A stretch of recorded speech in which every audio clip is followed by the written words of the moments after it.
Ambassador is a distinguished entrepreneur from Bangladesh. Her insights into global entrepreneurship are sure to enrich today's discussions. Welcome, Ambassador Professor FaizaProdhanTaj.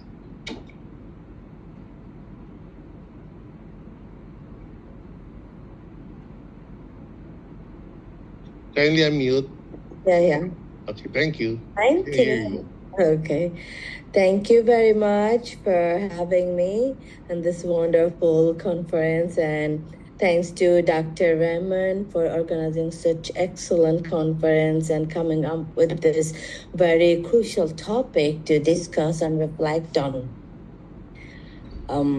I think all the amazing speakers already reflect on this core point. So here I would like to keep it very simple in how I see this globalization and impact on business strategies. Because I don't think we can do anything now without globalization. We need this connection with one another, because each country, each land, each geographical resources, sources, ideas, creativity, we can exchange and share with one another through this. So for me, a business globalization strategy is a very simple way, if I want to put it, is a very clear plan that outlines how a business will expand its operations and reach customers in different countries, so around the world, so that we can actually expand more economically, and the diversification also become more efficient for all of us globally. So it involves a set of coordinated actions, I guess, and a company that takes to enter and operate in global markets efficiently. These are the crucial points that needed. So globalization has had a very significant impact on business strategies in many ways. I think, including globalization has made it easier for companies, any companies, the big and small, even for the entrepreneurs from around the world, to compete with each other. And businesses must become more innovative. I support that cause personally very much, and efficient to stand out. Because if we can have that access to be more creative, we can inject more ideas from different creative people, understanding, and these all ideas, when we can put together, the outcome is really outstanding. Understanding the globalization, I think corporations gain a competitive advantage on multiple fronts. We cannot deny that fact. The current time, if you look around the world, that's how we are actually improving all our business, whether it's textile garments, as from Bangladesh, textile garments is like big industries. So all are exporting from here. So that's how globalization are opening windows and opportunities for each other, even the manpower, creativity, including the materials. So they can reduce operating cost by manufacturing abroad or buy raw materials more cheaply because of the reduction or the removal of tariffs, and most of all gain access to millions of new consumers. So see, it's like vice versa. It's not like only my profit or the others are having minimum benefits. It's vice versa. That's how we need to see all these things. And there are a few challenges as well. So what are the impacts of globalization on our businesses? Can resource expensive raw materials and enjoy increased revenue that comes with increased profits and selling products or services across the globe. I think one of our speaker already mentioned how you can invest in Dubai and all this money making opportunities for them and for that country or the land also.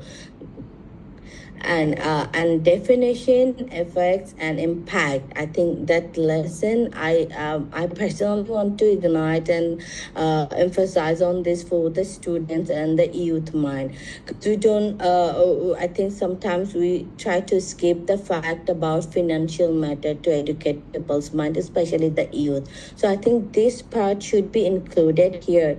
So so that young mind really can take the responsibility, how to take accountability on financial matter. Anything you want to do, only creativity is not enough. You need to understand how efficient and feasible gonna be your creative idea for globalization or for that particular business as you are coming up with to start your new business or any small business. The bottom line on globalization is that it creates an opportunity for businesses to expand revenue streams, which is very, very important, diversifying the risk factor and increase brand equity. So globalization has led to a very improvement in a standard of living through improved roads and transportations, improved healthcare, and improved education. These all are known results that we all are living and taking advantage of.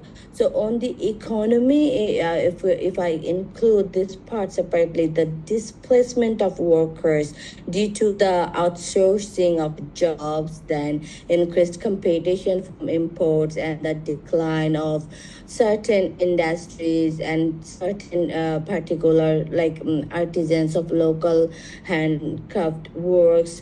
But I think here we can come up with some strategic plan where we can keep the balance for the national output and needs based on the data. I think we can dedicate particular percentage to go for the globalization. It's based on the exact amount you need for your own place.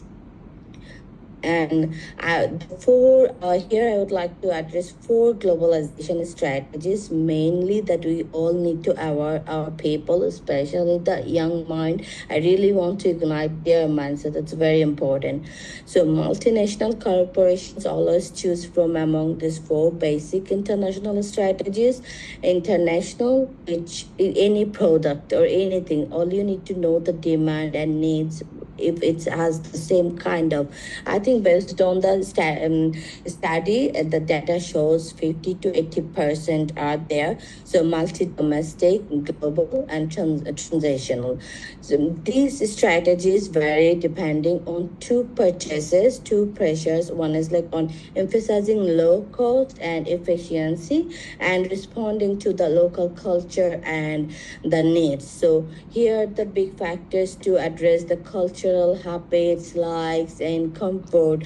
This could be a big plus point and could be a big minus point. Here we need to tweak a little bit of creativity in our strategy, how to curve them and to keep the balance at the same time to keep the flow of the manufacturing and production and the distribution.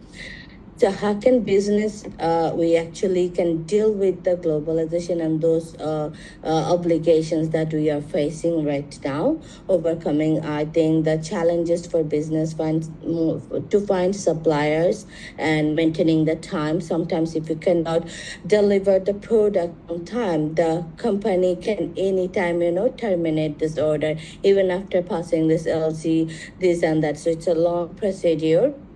Here maybe bank and other sectors can work on to keep it on track, and how can we help people to not to ruin this whole hard work of workers and the product. And another point, I think the partners across the world at various locations to be efficient in this, and don't, I think putting everything in one sector is another wrong way of globalization for any nation. So how can we bring the balance of more than one product or one item? That should be our focus right now. I think not to rely on a specific one market, try to look for another opportunity and different layering of the market, not to be specific for only one particular group of people's needs. And another thing, headhunting company, they can really collaborate into this innovative ideas for globalization and keeping the balance and embracing the modern technology, because technology has taken a different turn right now, because they have the whole power to control so many things, all the products you actually can sell and show to online. But the idea people already developed that, oh, we have AI, artificial intelligence is gonna take over the human power, this and that. So I think going extreme, and I think could be bad. So my final take on this to finding a balance of AI technology support and those tools to make it easier for us. How can we both coexist in a balancing way for further growth? That should be our target, I guess. So yeah, I'd like to end my speech here. Thank you very much for having me. Thank you very much for your comments. There was a lot of content in what you were discussing. I think that what I'm going to take away from this as we teach young people about globalization is that they really have to understand and be accountable for financial matters. Because you're not going to expand if you're running out of money and you have no money to scale or to source. It's not going to work. And you touched briefly on removal of tariffs, which is something, if we go global, that is definitely something that needs to be explored. So thank you very much for your comments. I'd like to move along here in our program. I'd like to remind everyone the time frame is 5 minutes, and please try to hold to that time. I'd like to introduce our next